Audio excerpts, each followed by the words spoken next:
Thank you for plugging into this Family Life News podcast, streaming issues-driven, family-focused news.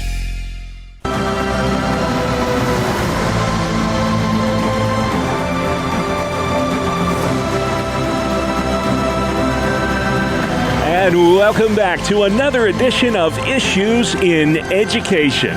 Mondays during the Noon Report, we take you inside the classroom with the good doctor, Ralph Kerr of the Teaching and Learning Institute in beautiful Houghton, New York. And Ralph, a little melancholy this week, our last show of the summer, but Lord willing, we will be back in the fall. And this is a big week in New York. It is Regents Week, something I'm sure those students are looking forward to. We briefly mentioned last week some test-taking tips, but if you would give us a little bit of a refresher on what some of those are. Well, it is true. This is a really big week, and I hope the students will, in fact, be sure, first of all, that they have studied properly.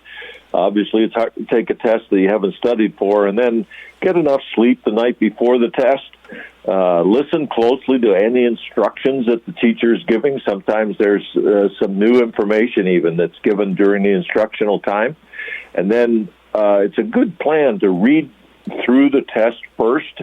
You sort of get your mind in gear and also see the breadth of what the questions are going to be.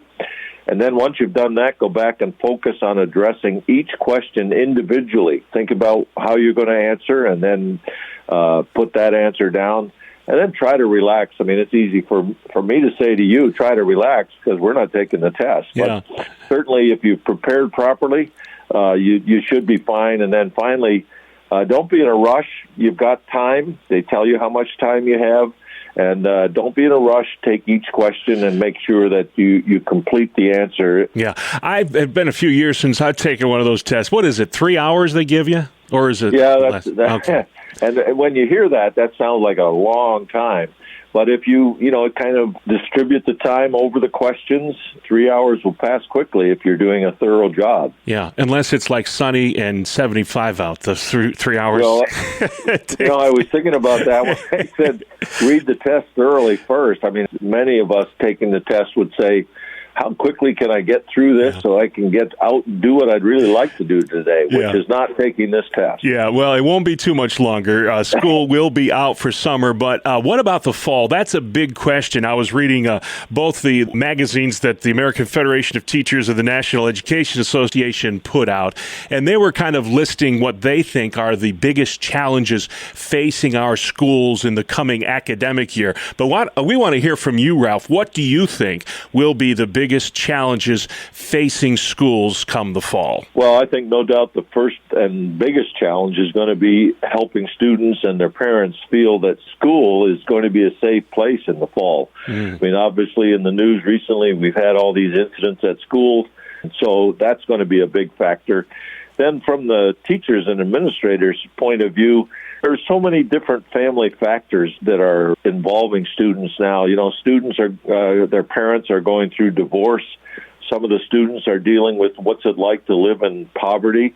And for many of them now, you don't have to be in poverty. It's just how do you deal with, $5 or $6 to put gas in your tank? That's a big one. And then, the issues with single parents and violence itself. Then the other thing I would say is that with all that's going on in our life today, students are having a lot of difficulty seeing, what's the point of even going to school? So what's the value of education? And that's a challenge for teachers to make the instruction interesting enough that students will see the value of education as they learn. Yeah. We always talk in news about remaining relevant, and that's something we all need to work on, is to stay relevant. Absolutely. We talk about learning loss with COVID. You've mentioned on this program a lot about those summer doldrums, and what are some things that parents can do over the summer months so that by the time September rolls around, little Johnny or little Susie aren't too far behind? Well, one of the big resources that most communities have, even very small communities, have a library. I would certainly encourage parents, particularly of younger children, to use the resources in the library. So, that could be an attractive thing. There are also some interesting ways to encourage math skills, and you'll love this one, Bob. How about having them score a baseball game? You can watch one on TV or go to a local game that's going on and teach them how to actually score a ball game, which involves math and computations like that.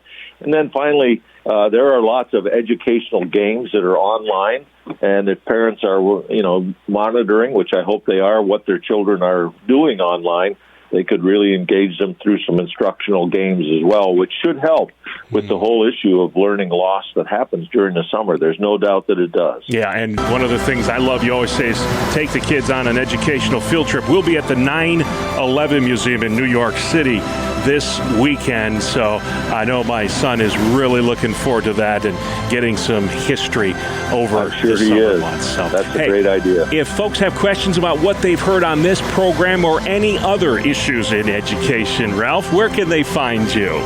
They can simply go to whyrun.org, whyrun.org.